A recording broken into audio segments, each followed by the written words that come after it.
I never wanted to go back to St. Dymphna's Hospital. For years I told myself that place was just a nightmare from my youth, a decaying asylum swallowed by vines and silence. But when the letter came, yellowed paper, no return address, just my name in trembling ink, I knew the past hadn't forgotten me. We need your help. Something inside has awakened. No signature, no explanation. I was a clinical psychologist before I quit, before the breakdown. My supervisor used to say I had an unhealthy curiosity about trauma. Maybe that's why I agreed to go back to that cursed place where I first interned a decade ago. Back when St. Dymphna's was still functional, barely. When its patients whispered things the staff refused to write in reports. I arrived just before dusk. The hospital stood at the edge of a dying forest, its windows shattered like jagged teeth. The iron gates groaned open with a reluctant moan as I stepped through. My flashlight cut thin paths through the dust. Inside, time had stopped. Wheelchairs rusted mid-corridor. Wallpaper peeled in long, curling tongues. The smell, metallic, like blood and iodine, never left that place. Ward 13 had been sealed after the incident. No one ever said what really happened, but I remembered screams at night and a woman's voice humming a lullaby through the vents. I reached the ward's entrance. The lock was broken. Recently. My pulse quickened. Someone else had been here. You came back. The whisper came from nowhere and everywhere. I froze. My flashlight flickered once, twice, then steadied on a cracked mirror at the end of the hallway. My reflection was there, but it smiled before I did. I stepped back, heart pounding. I don't remember dropping the flashlight, but I heard it roll across the tiles, its beam spinning wildly. For a moment, I saw movement behind the glass, a silhouette standing where I had been. "Who's there?" I called out. Silence. Then the sound of dragging footsteps. I ran toward the main stairwell, but every hallway looked the same. The signs on the walls shifted.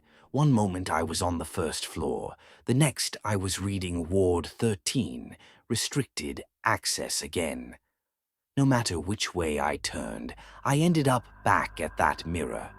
It wasn't just reflecting me anymore. Behind my image, a dark figure moved, its head tilted slightly like it was studying me. Then, slowly, it raised its hand, and on the glass from the inside, letters began to form in smeared red strokes. "Hello, Doctor." My throat tightened. That was the name patients used to call me back then, Dr. Avery. But no one alive should remember that. No one except... The memory hit me like a jolt. There had been a patient named Eleanor Ward, confined to solitary after she claimed she could hear people's thoughts echoing through the walls. She disappeared the night before the hospital shut down, and now her name was carved beneath the greeting on the mirror. The air grew thick, colder. My flashlight buzzed and went dark. Somewhere deep inside the hospital, a door slammed shut.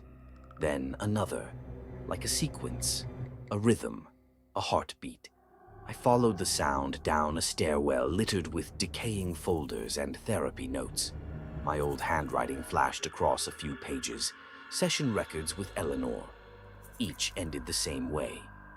Patient demonstrates strong dissociative identity fragmentation. Believes she can manifest personalities into physical form. I had written those words myself. But I never remembered the sessions.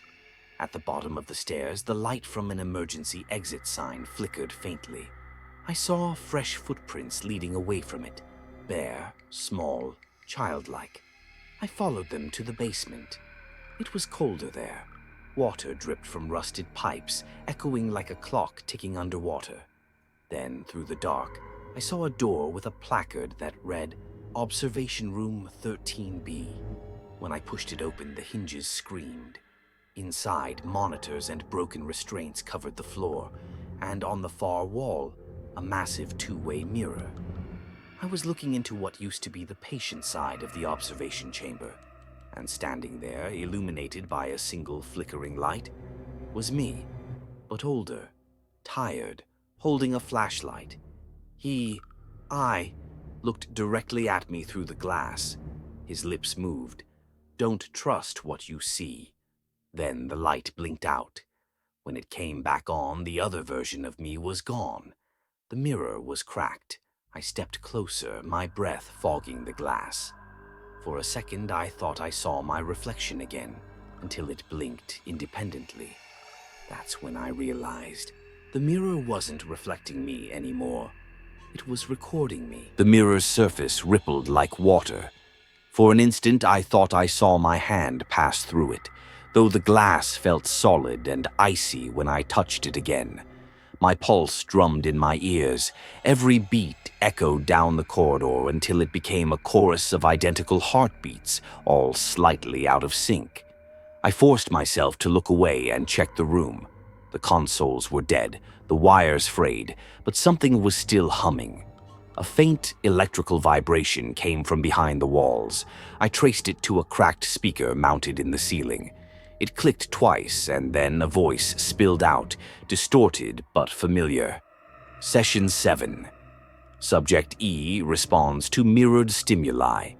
Dr. Avery believes identity transfer may be possible. It was my own voice, recorded years ago. I staggered backward, the tape continuing on its own.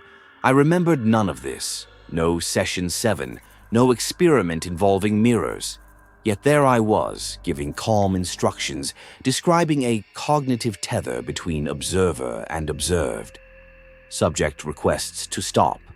Doctor denies request. A wet static drowned the rest. Then silence. Something shifted in the mirror. Not a reflection, not movement, more like depth. The glass now showed the same room, but cleaner, brighter, alive. Instruments intact, fluorescent lights buzzing. A woman sat on the bed, her wrists bound in padded cuffs. Eleanor Ward. Her eyes lifted toward me as though she could see through time itself. "Doctor," she whispered, "you never left." The vision snapped away. I was staring at my own ghostly reflection again, but the restraints on the bed were still quivering as if they'd just been used. I ran. The corridor outside stretched longer than before, the walls bending slightly inward. My flashlight beam seemed to warp, bending around invisible corners. A door stood open at the far end, marked Records. Inside were hundreds of boxes stacked like coffins. I pulled one down and froze. The file labels all bore my handwriting, but none had patient names, only dates. Each folder contained photographs. Me in the observation room, sometimes standing alone, sometimes with another shadow beside me. In one, my face was turned toward the camera, eyes black pits.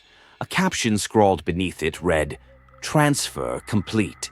I slammed the box shut. The noise echoed too long, too loud. From the corridor came the soft patter of footsteps, deliberate and close.